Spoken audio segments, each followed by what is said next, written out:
Started at Forest Hill Road and Rockland Avenue. So we're following alongside Forest Hill Road right now on our multi-purpose trail. So I'm coming up next to Angel, and we're going to talk a little bit about bike etiquette on our trails. And hopefully you can hear her. I don't want to get too close. We are socially distancing ourselves. And we also don't want to get too close because we are on our bike. Exactly. But go ahead.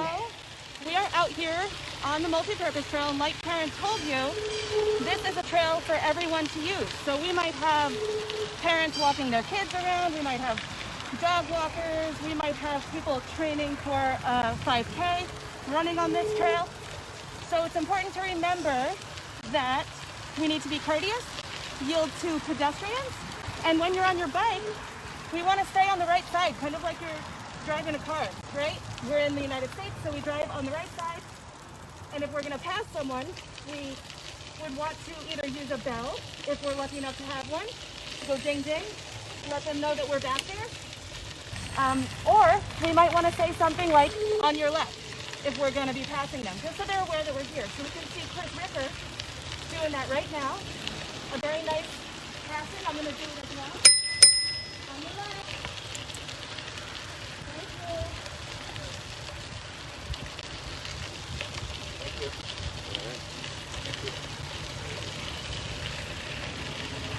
All right.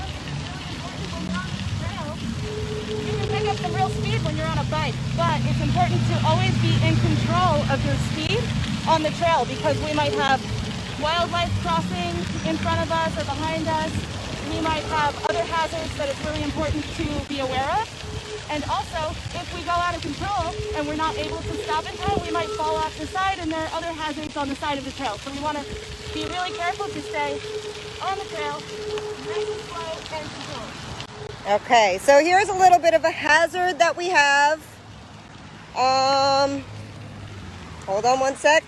All right, we have a little bit of a washout in that one little area, so we do have to be mindful that that's a little bit heavier gravel and some of the soil has been washed away. So that is one of the hazards, as Angel was just talking about, that we do have to watch out for. We also have sticks and seeds and things and rocks that can get in our way.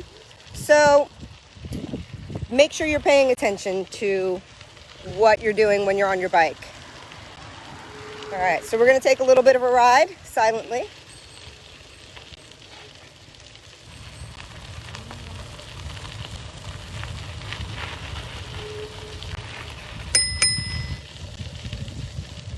Thank you.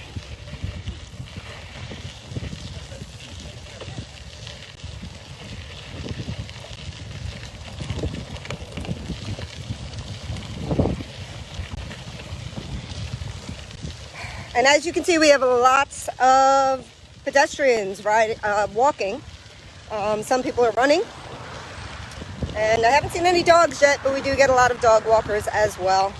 So we have to be careful when we are riding our bikes because we are picking up speed, as Angel said, and be courteous to the other visitors to our park. And you can see we're still alongside Forest Hill Road. This trail will go into a wooded area, which we'll see in a little bit.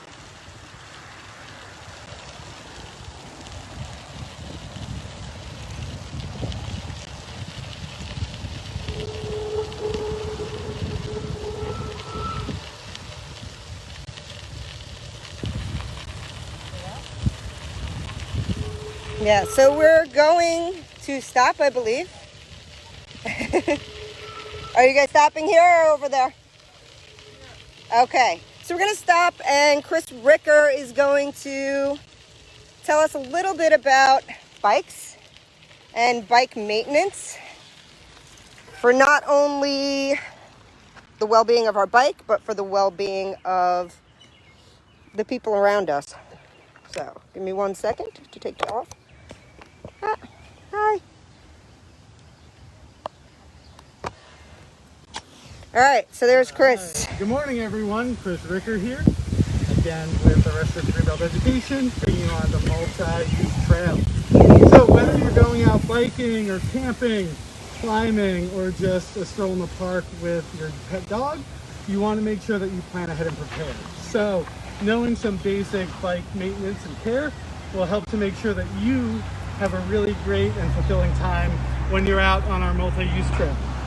So to start, you always want to make sure you're bringing a bag with some tools, a bike pump, or anything that you might need during your excursion, so that in the event something goes wrong, you can fix it.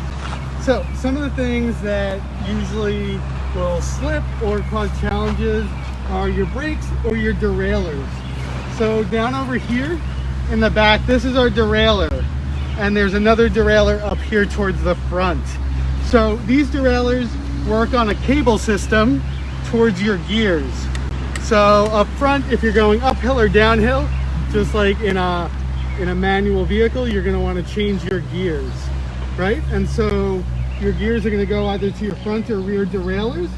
A lot of times if you're trying to change gears while you're pedaling and you feel it slipping, so it'll be tight, and then it just kind of gives you a little bit of a jolt over here in your pedals, right? That means that one of your derailleurs are loose.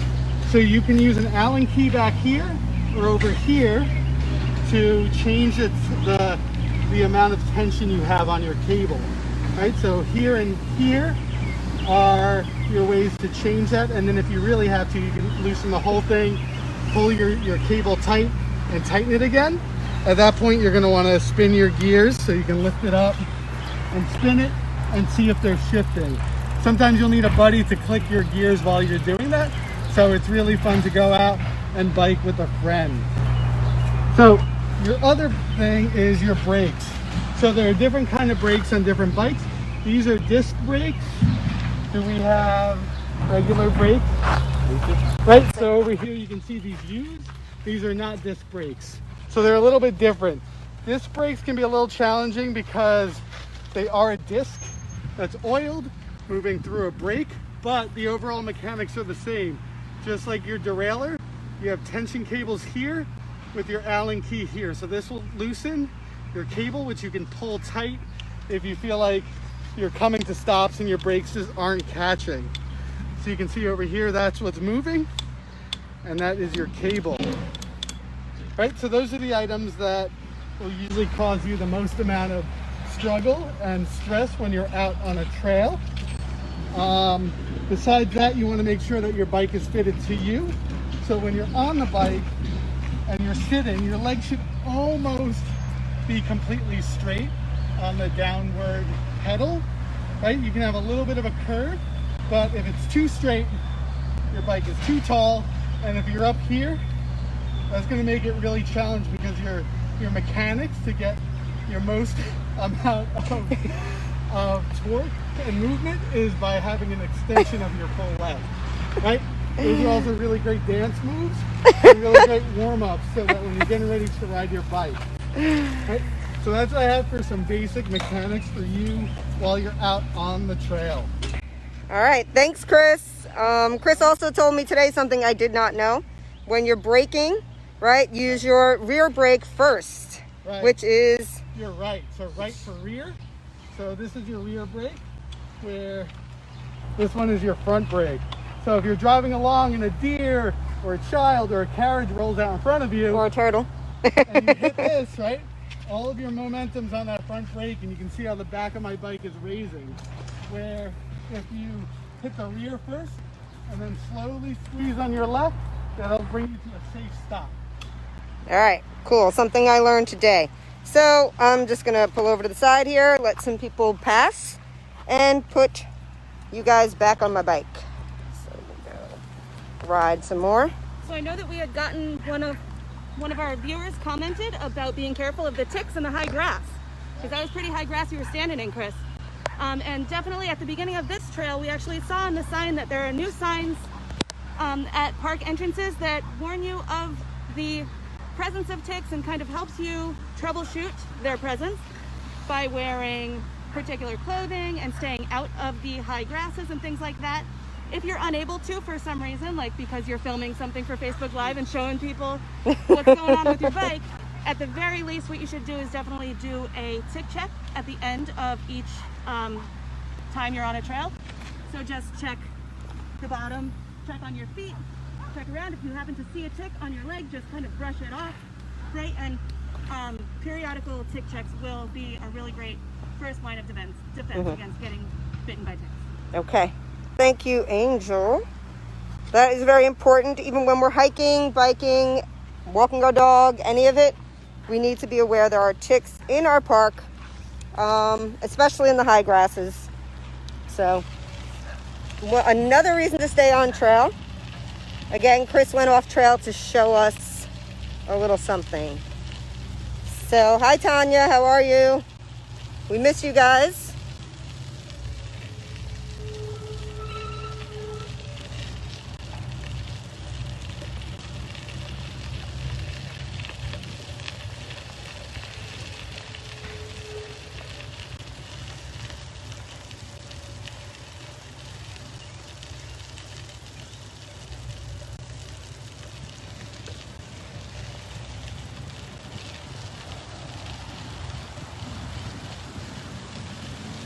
Alright, and we are coming to Richmond Hill Road now. So we're on the intersection of Forest Hill Road and Richmond Hill Road. And as you can see, all of my co-workers are dismounting their bike. You do have to dismount your bike as you cross through an intersection. And I know, Angel, you had a comment about this particular intersection that we should be thinking about. So what we might expect at an intersection, especially for pedestrians, is that there might be a crosswalk and a light symbol to let you know when or when not to walk. Unfortunately, there isn't one here. So you have to be especially aware of your surroundings and careful, because this is a pretty populated intersection. So in the very least, what we're going to do is make sure that the cross traffic here has a red light, and then we have to be aware of the two turning lanes coming across Forest Hill Road, whether they might be coming this way. But going together and slowly and kind of making the cars aware that we're here as well will be really helpful. All right, so we're going to do it safely, all together, when it's time. It's not time yet, as you can see. But this is a really worthwhile street to cross very carefully, because as we go down this trail, the ecosystem kind of changes, and we go from this really open field, meadow kind of waterette park environment to something really different. Okay. So, can we cross? Not quite yet. So, patience is a virtue. Yeah, and that's about to let people know that we're here. Our light is now red. And we still have to watch out for people turning, because they will turn sometimes not realizing you're crossing. Which is why it's always important to wear a helmet. Yep. All right, so now we are going to go into a more forested area on this trail. We're going to pretty much ride from here to Richmond Avenue. Maybe we can pick up a little bit of speed.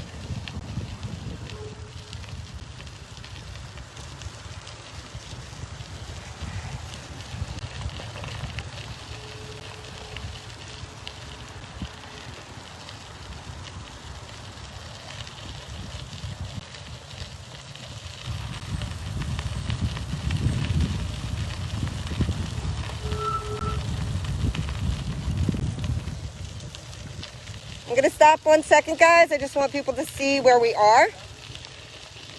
I'm using my right brake and then my left. All right, I just want to take a little bit of a panorama here. We are by Latourette Golf Course, and you can see there are people golfing right now. And it really is a beautiful spot to stop if you want to get this great view. But we are going to continue on. Hey, Marianne. How are you?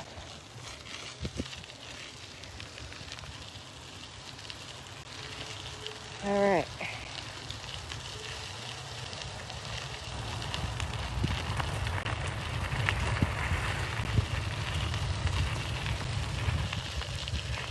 We do have some branches that are hanging a little low, which is not really a big problem for me because I'm only 5 feet tall, but it might be a problem for my coworker Chris, who is much taller than me.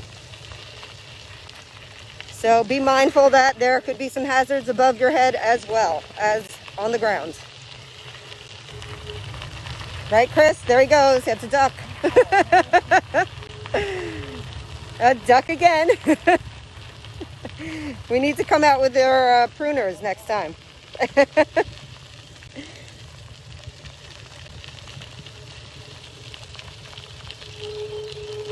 Yeah, so as you can see, we have moved away from traffic. It's a lot more quiet. We can hear the birds singing, which is wonderful.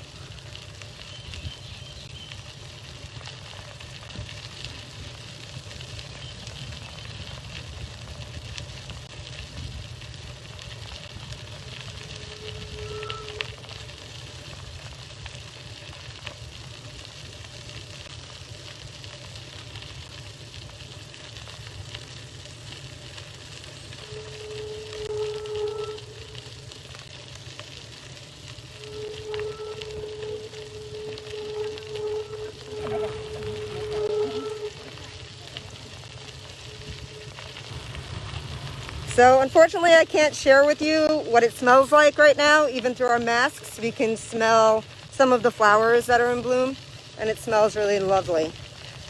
So we'll pass our little creek. And this trail is part of our greenway system. And we are heading towards the New Springville Greenway. We are going to stop at an intersection that veers off to the left. From that point, you can head to Richmond Town.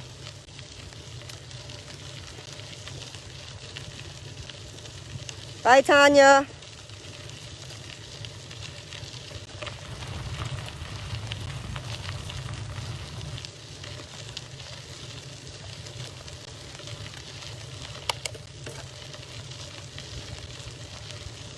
And we're really lucky today that it has not started to rain. But we do have our raincoats in our backpacks and our bags, along with our first aid kit and other equipment that we need to safely ride. And you can hear they're using their bells to pass pedestrians. So pedestrians are where you're coming behind them.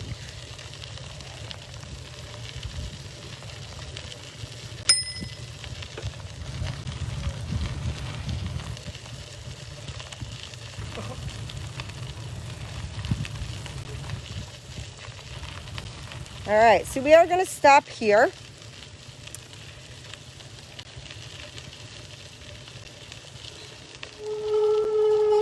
I might need to get my brakes checked.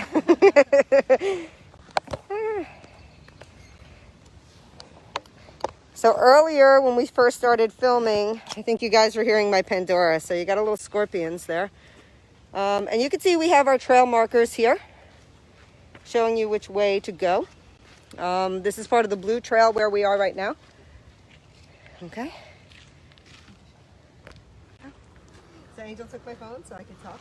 So you have our trail markers here. Unfortunately, we don't have these types of trail markers everywhere, but Angel and Chris are going throughout the Greenbelt and marking our trails, which I think there's one back there, Angel, but that's one that needs to be remarked. Exactly. So these are really important trips for us too, so that we can check on the status of the trail markers, see if they've been covered up or if they're still accurate, if they're still pointing people in the right direction. So we can see that there is a blue trail marker down this way. And so you have some options here at this junction, which is why we stopped here.